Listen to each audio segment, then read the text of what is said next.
We're back here from the WQAQ broadcast booth in the TD Banknote Sports Center in Hampton, Connecticut. My name is Jeremy Schilling, and I will be providing your intermission report. It is right now 2-1 in favor of the Bobcats here.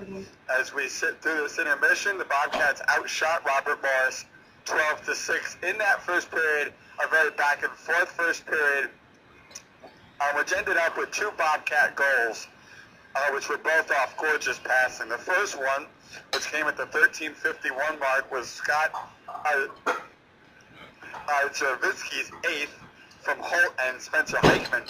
Beautiful back and forth passing, and bam, they got it. However, Robert Morris came back right after that, and when Bud Fisher was out of position, Nathan Longpree got his seventh goal of the year from Chris Margot and Trevor Lewis, and that was a power play goal. And then the Bobcats had one more goal to score at the 18:40 mark. Jean-Marc Baudouin's ninth goal of the year from Zach Hansen and Andrew Meyer. That goal was set up perfectly down here in the left circle. Pass, pass, pass, shot, goal. So that's where we sit right now, 2-1 in this first intermission. There were only 3 penalties in this first period. Kyle Burton for Robert Morris was sent out for holding, and that was at the 9:05 mark. At the 16:03 mark, Spencer Eichmann was sent to the penalty box for interference. And at the 17:24 mark, Denny Urban was sent to the I broke the law box for holding. All right, it's now time for your out-of-town scoreboard provided by the Quinnipiac Sports Information Office. In the first period, Northeastern leads Providence 2-0. UMass and Vermont are scoreless. Union and St. Lawrence are scoreless. Yale and Colgate are scoreless, and RPI and Clarkson are tied at 1. Cornell leads Brown 1-0. UMass Lowell leads Merrimack 1-0. BU and New Hampshire are scoreless, and the Ohio State University has a 1-0 lead over Western Michigan. And all of those games, as I said, are in the first period. Coming up in the second intermission, we'll be providing you scores from Maine and Boston College and Michigan State. And Michigan, as that state battles it out for college hockey supremacy. And as we sit here once again, the first intermission, 2-1, Bobcats lead. Bobcats came out with a lot more energy than last night. And if you listened to last night's broadcast, you knew that the first half of the first period was played by sluggish play. And then from the second half of the first period on until about the mid part of the third period, Bobcats had a lot of energy, a lot of intensity.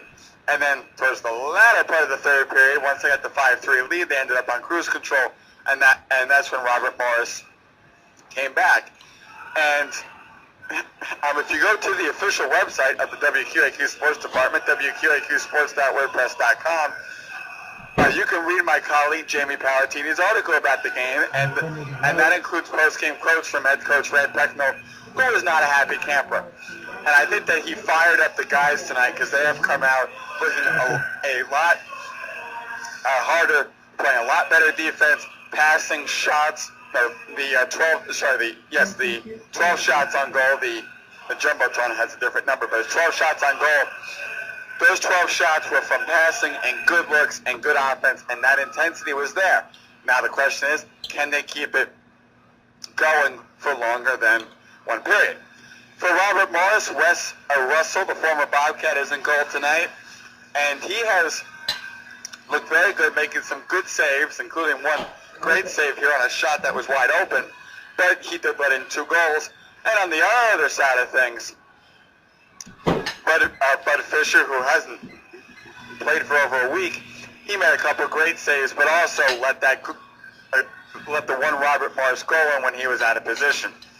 So that is the goalie story here, and let's not forget to mention Brian Leach, who, as Justin and Tyler probably said, comes into tonight with nice round numbers. He has 150 points going into this game, and that is tops for his career, and he also leads the nation with his 40 points, and that is why he is a Hobie Baker Award candidate.